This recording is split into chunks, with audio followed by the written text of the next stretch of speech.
Hello and welcome everyone, it is me, the Laval, also known as the Power To Do List, back for you with another deck profile. And today I finally get to talk about a deck I have been hyped for a long time. Yesterday, the last Dinomorphia cards finally arrived, so let's talk about my current list.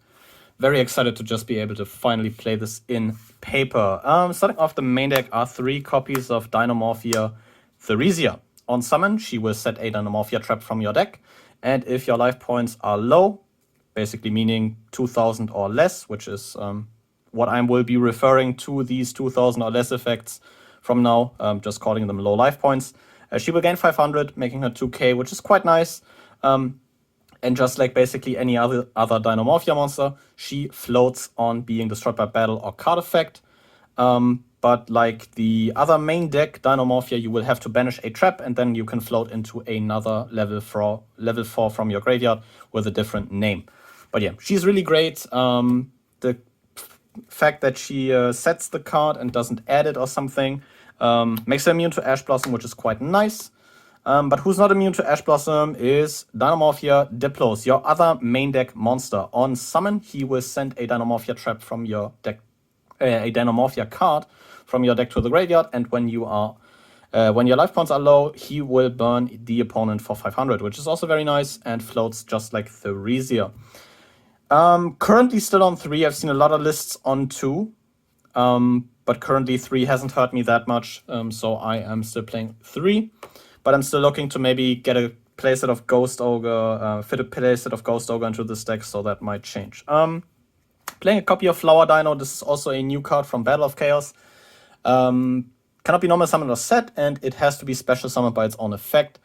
Either if you activate a trap card or your opponent activates a spell card or effect, you can special summon him from your hand, and if he is sent from the field to the graveyard, he recycles 3 banished spells and traps and lets you draw a card, which is quite nice. I really want to test with this guy, but this might be one of the cards that sees itself cut if I find place for if I find room for the aforementioned Ghost Ogres.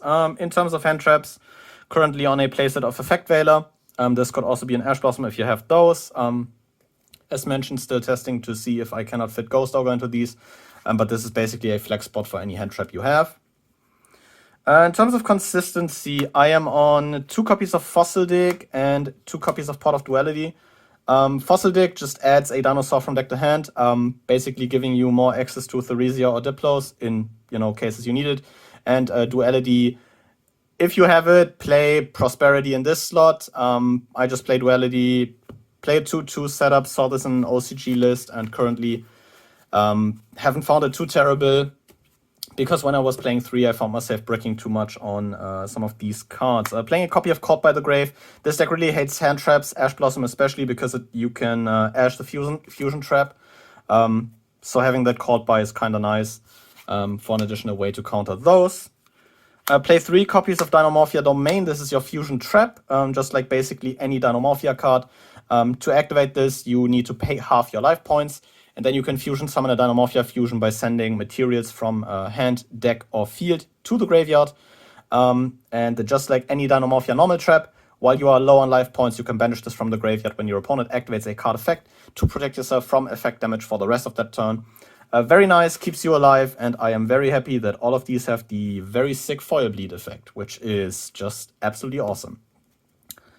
Then moving on to 3 copies of Dinomorphia Brood. This pays half your life points, and on a resolution will destroy a Dinomorphia monster you control and a card your opponent controls.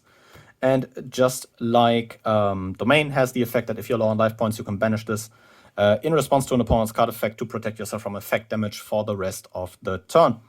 Really nice interruption, just a non-targeting pop is quite nice. I think DPE has showed us that very well. And being able to, also banish this for Kentregina's effect for additional uses is quite strong. Then your archetypal counter traps in Dinomorphia Sonic. This is your spell and trap negate. If your opponent activates a spell or trap, as long as you control the Dinomorphia monster, you can negate the activation, destroy the card. Of course, paying half your life points, and on resolution, you will also pop a Dinomorphia monster you control, meaning you can trigger kind of the floating effects in a more consistent way, which is very nice and keeps cards in rotation for you. And the Dinomorphia counter traps, you can banish those from the graveyard while you're low on life points to protect yourself from battle damage ones, which is quite nice. But you're still kind of a bit open in that regard because you don't play that many of the counter traps. And they only protect from one instance of battle damage. I'm playing one copy of Reversion. You could most likely cut this. This requires you to control a Dinomorphia fusion monster. You pay half your life points, banish a counter trap from grave, and this effect becomes that counter trap's effects when that card is activated. And, you know, the battle damage protection when you are low on life. The nice part about this, you can not only copy Sonic with this, but also generic counter traps, of which you are running quite a few, as the Solemn Brigade lends itself very nicely into this deck. So this is a really cool card, I think, and absolutely fine at 1. Playing 2 copies of Dinomorphia Alert, you pay half your life points, and then you can target up to 2 Dinomorphia monsters in grave, whose levels equal a maximum of 8. They cannot declare attacks, and you are locked into Dinomorphias for the turn. But you get those 2 additional bodies on the field, resolving a domain, sending basically both main deck monsters to the graveyard, and then following up with this, triggering Diplos and Theresia's effect on summon. It's just very nice, gets you a lot of value. So you are able to kind of get more cards into rotation and control the game from there, because this is, at its core, a fairly straightforward control deck that just works very, very well off being low on life points. Alert, of course, just like any Dinomorphia normal trap, has the effect to protect yourself from effect damage if you are low on life points. In terms of generic traps, these can be filled to whatever you like. Playing 3 copies of Tarantella Tribute, just a quick play board wipe, that is very nice. Your monsters float on destruction, so you don't mind this at all. It's just a really great card, and I'm very happy to have a deck that can actively main deck this. 3 copies of Infinite Impermanence. I think this is the first showing of this card on the channel. Just another staple hand trap slot. This can be basically any staple you like. I have Imperm here because I have these, and they fit quite nicely into the deck. In terms of Solemn Brigade, we are on 3 Judgment and 3 Strike. You can probably play also Warning in this deck. Really, any solemn counter trap makes itself quite nicely into this deck, but Strike and Judgment are just the best ones, because Judgment pays half your life points, so you're getting low life points quicker, and Strike helps you against those pesky hand traps, which is also quite nice. And closing off the deck is 1 copy of Trap Trick. This is the 4th Dinomorphia domain, the 4th Torrential. Just like it is card number 40, and also I have an ultra rare one, so I kind of want to play that. So yeah, moving into the extra deck, starting off with one of the basically the best card of the deck, Dinomorphia Kentregina. I love this card. She's absolutely amazing. The art is sick. We don't need to talk about that. Dino waifus are awesome. And seeing the 4K on the bottom is quite funny as well. But she will most likely not retain those 4K, because her first effect makes it so that she loses attack equal to your life points, which, works with the whole encouraging you to be on low life thing. And during the main phase, you can quick effect, pay half your life points, and banish a Dinomorphia normal trap from your graveyard, and then resolve the effect as that card's effect when activated, giving you basically additional access to domain, turning 1 domain into Kentregina. Kentregina effect banish this domain to make the other fusion we will talk about shortly. Banishing a Brute for a quick play interruption is very neat, and Alert for some additional extension. It's like what I really like about her, just being very flexible in what she can do with the deck, for the deck. And just like the other Dinomorphia fusion, if she's destroyed by battle or card effect, you can special summon a level 4 lower Dinomorphia monster from the grave. But unlike the main deck monsters, you will not have to banish a trap for that. So yeah, she's absolutely awesome, completely best girl, and yeah, really happy to have pulled 3 out of my boxes. The other fusion you will be making is Dinomorphia Stephburgier. This also takes 2 Dinomorphia monsters with different names.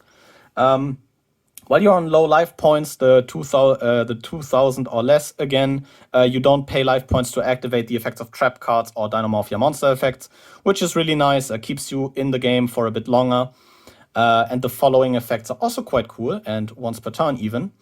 You can, if your opponent activates a monster effect, quick effect, inflict damage to your opponent equal to that monster's original attack, which can win you some games. Just burning your opponent for like 2500 if he attempts to summon an Eldritch has won me the odd game or 2. And if this thing is destroyed by battle or card effect, just like Kentregina, you can float into a level 4 Dinomorphia from the graveyard. But yeah, he's great. Can win you some games. Is a weird piece of kind of protection interaction, kind of. So yeah. We get into some flex spots. I'm playing some super poly targets because I'm side decking it. You can maybe main deck it, but these 4 slots could be basically rank 4s you like, or additional copies of your archetypal fusions. I just think 2 is the minimum amount for the archetypal fusions, and having super poly in the side deck gives you just like a very nice piece of additional removal that your deck would otherwise lack. I'm talking about 2 mandatory Xyz, I guess. Evil Zadolka and Lagia, Walking Solemn Strike and Walking Solemn Judgment are just really good cards, even a decade after their introduction. There's a good reason why these saw play in a format that was oriented around them and just cheating them out through Rescue Rabbit. Being able to, twice per turn basically, because Dolka isn't once per turn, so 2 materials makes 2 monster negates.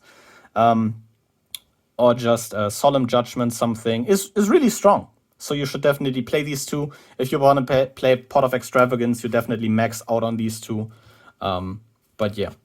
In terms of other rank 4s, you can basically access the entire toolbox. I am playing a small Utopia package of a number 39 and the Lightning, a Tornado Dragon, and a Castle. But you can also fit an Abyss Dweller in here if you find the space, or if you, unlike me, don't side deck super poly. So you have 4 additional spaces here where you could fit an Abyss Dweller, an Exciton Knight, or just any rank 4 you like. You don't go in these as consistently as you might assume or might want to, because in most cases when you have 2 level 4s on field, you will have activated an alert, which locks you into your archetype.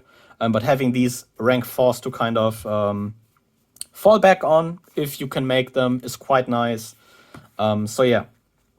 And capping off the extra deck is a copy of another new card, Dark, the Dark Chalmer Gloomy. Takes 2 monsters, including a Dark. Always treat it as a familiar possessed, and you can treat it a targeted Dark monster in your opponent's graveyard. Special summon it to a zone he points to, which is already very nice. Gives you the ability to maybe steal a DPE, which is a very strong card at the moment, or just any good dark monster. There's like 15 different good dark decks at each given point in time. So this will definitely find a lot of use. And also if he leaves the field in any way, shape or form, or rather if he's destroyed, then you can add a dark monster with 1500 or less defense from deck to hand, which basically means your entire archetype, because Theresia as well as Diplos both have 0 defense, so you can add both of him. But he's just like a very nice option to maybe steal a DPE from your opponent. But yeah, I think that about wraps it up. Just really happy to, finally get into playing this deck in paper. My pulls were absolutely blessed. If you haven't watched that video, maybe check it out. Pulled a playset of Theresia and a playset of Theresia and a playset of Kentregina.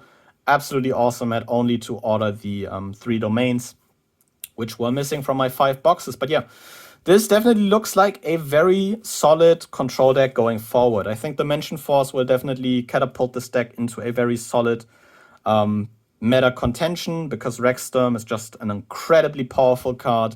But yeah, I think I really like, the low HP control style game this deck tries to play. Probably will stick to that and add Rexstorm maybe more as a plan B once that drops. But yeah, let me know down below what you think of this deck, if you're, wanting to play this, wanting to build this. And with all that out of the way, I will thank you guys very much for watching and see you guys again next time. But until then, goodbye.